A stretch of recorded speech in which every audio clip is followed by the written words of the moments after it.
আমি বানাবো মাছের মাথা দিয়ে বাঁধাকপি। তো মাছের মাথা দুটোকে আমি ভেজে নেওয়ার জন্য কড়াইতে তেল দিয়ে দিয়েছি। মাছের মাথা দুটো আমি এবার ভেজে নেব। মাছের মাথাটাকে আমি ভেজে তুলে নিলাম। কড়াইতে আমার যা তেল আছে এর মধ্যে মশলা কষে যাবে, আমি আর কোনো তেল ব্যবহার করব না। এবার আমি আলুটাকে ভেজে নেব। আলু আমার ভাজা হয়ে গেছে, এবার আমি মশলাটা দিয়ে দেব।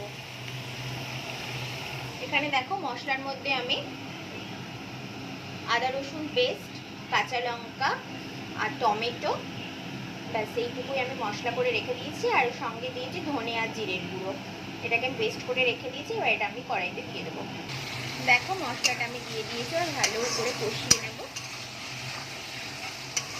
কষিয়ে নেওয়ার পর আমি বাঁধাকপিটা এর মধ্যে দিয়ে দেবো। মশলাটা অনেকটাই কষে গেছে, এবার আমি বাঁধাকপিটা দিয়ে দেবো।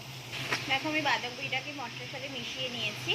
এবার এটাকে আমি ঢাকা দিয়ে দিয়ে রান্না করব, যাতে বাঁধাকপিটা সেদ্ধ হয়ে যায় আর ভালো করে মশলার সাথে মিশে যায়।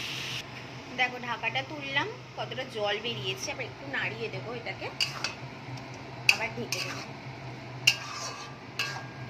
আমি মাছের মাথাটা সবার লাস্টে দেব। সেদ্ধটা অনেকটাই হয়ে গেছে। আলুটা দেখি, আলু সেদ্ধ হয়নি, বাঁধাকপি অনেকটাই সেদ্ধ হয়ে গেছে। আবার আমি ঢাকা দিয়ে দেবো। এবার আমি তুলে দেখাবো এটা। আমি নুন মিষ্টিটা একটু চেক করে নিলাম, নুনটা আর মিষ্টিটা একটু কম হয়েছিল, আমি দিয়ে দিলাম।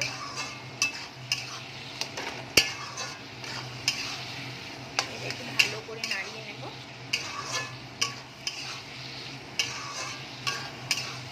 এবার আমি মাছের মাথাটা এর মধ্যে দিয়ে দেব। আমি মাছের মাথা ভাঙবো না, তাহলে মাথাটা একদম কাটা কাটা হয়ে যাবে খুব, কেন ভাঙবো না, এটাকে গোটা গোটাই রাখবো মাছের মাথাটাকে। এরকমভাবে আমি এবার আর ঢাকা দেবো না, ঢাকা খুলে এবার রান্না হবে।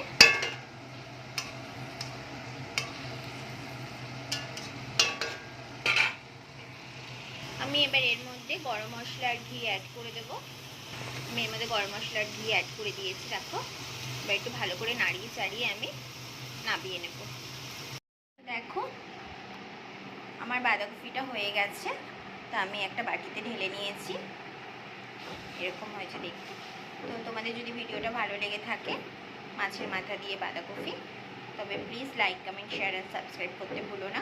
আবার নতুন ভিডিওর সাথে দেখা হবে, ততক্ষণের জন্য টাটা।